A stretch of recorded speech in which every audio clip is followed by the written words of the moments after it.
কল্পনা করুন, আপনি radio tune করছেন আর হঠাৎ শুনতে পাচ্ছেন একটা অদ্ভুত শব্দ।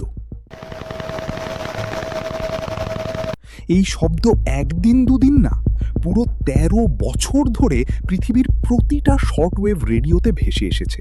কেউ জানতো না এটা কোথা থেকে আসছে, কে পাঠাচ্ছে, কেন পাঠাচ্ছে। সব কিছুর পেছনে ছিল সোভিয়েত ইউনিয়নের ডুগা রাডার। আজকে আমরা পুরো রহস্য উন্মোচন করব। কি এই রাডার, কেন বানানো হয়েছিল, আর কেনই বা এর থেকে এই অদ্ভুত শব্দ আসতো। ডুগা রাডার আসলে কি ছিল তা জানতে হলে আগে বুঝতে হবে কেন এই রাডার বানানোর প্রয়োজন হলো। ১৯৬০-৭০-এর দশক ছিল আমেরিকা আর সোভিয়েত ইউনিয়ন বা বর্তমানে রাশিয়ার মধ্যে ঠান্ডা যুদ্ধের সবচেয়ে উত্তেজনাপূর্ণ সময়। দুই দেশই একে অপরের উপর পারমাণবিক মিসাইল হামলার ভয় ছিল। সোভিয়েত ইউনিয়নের সবচেয়ে বড় দুশ্চিন্তা ছিল আমেরিকা যদি আইসিবিএম বা ইন্টারকন্টিনেন্টাল ব্যালিস্টিক মিসাইল দিয়ে আক্রমণ করে তাহলে সেটা যত দ্রুত সম্ভব ডিটেক্ট করতে হবে, কারণ এই মিসাইল মাত্র ৩০ মিনিটের মধ্যে আমেরিকা থেকে সোভিয়েত ইউনিয়নে পৌঁছাতে পারত। হামলা টের পেয়ে পাল্টা ব্যবস্থা নেওয়ার জন্য হাতে সময়ও খুবই কম। সাধারণ রাডার দিয়ে পৃথিবীর গোলাকার আকৃতির কারণে অনেক দূরের কোনো মিসাইল লঞ্চ ডিটেক্ট করাও যায় না। এই সমস্যা সমাধানের জন্য সোভিয়েত ইউনিয়ন বানালো এক বিশেষ ধরনের রাডার, যার নাম ওভার দ্য হরাইজন রাডার বা ওটিএইচ রাডার। এই রাডারের কাজ হলো সরাসরি সিগন্যাল না পাঠিয়ে সিগন্যালটা পৃথিবীর আয়োনোস্ফিয়ার, বায়ুমণ্ডলের একটা স্তর, এর সাথে বাউন্স করিয়ে অনেক দূরে পাঠানো। ঠিক যেমন আলো আয়নায় বাউন্স করে দূরের জিনিস দেখা যায়। এই বিশাল রাডার সিস্টেমের নাম দেওয়া হলো ডুগা, রুশ ভাষায় যার অর্থ আর্ক বা বাঁক। এটা বানানো হয়েছিল চেরনোবিলের কাছে, একটা গোপন মিলিটারি এলাকায়। এবার আসি সবচেয়ে গুরুত্বপূর্ণ প্রশ্নে, এই বিরক্তিকর শব্দ আসতো কোথা থেকে? ডুগা রাডার কাজ করত একটা নির্দিষ্ট পদ্ধতিতে। এটা শর্ট ওয়েভ ফ্রিকোয়েন্সিতে অসংখ্য রেডিও পালস পাঠাতো, খুব দ্রুত, সেকেন্ডে প্রায় ১০ বার।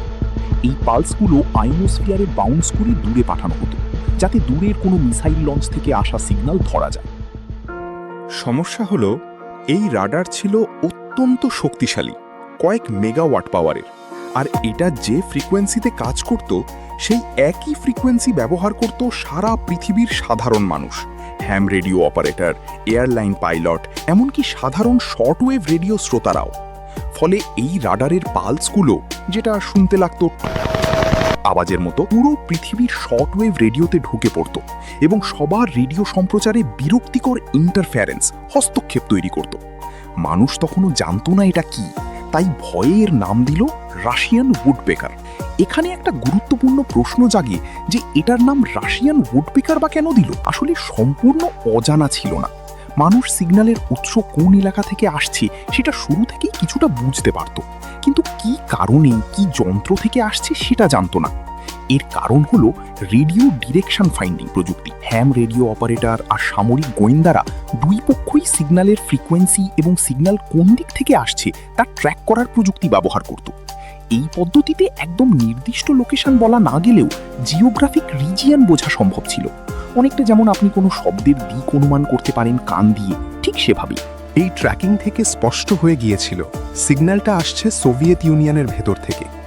তাছাড়া তখনকার রাজনৈতিক প্রেক্ষাপটেও এটা যুক্তিযুক্ত মনে হয়েছিল।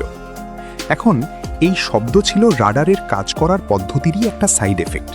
রাডারটা ইচ্ছাকৃতভাবে কাউকে বিরক্ত করার জন্য বানানো হয়নি, বরং এটার নিজের কাজ, মিসাইল ডিটেকশন করতে গিয়েই এই সমস্যা তৈরি হতো।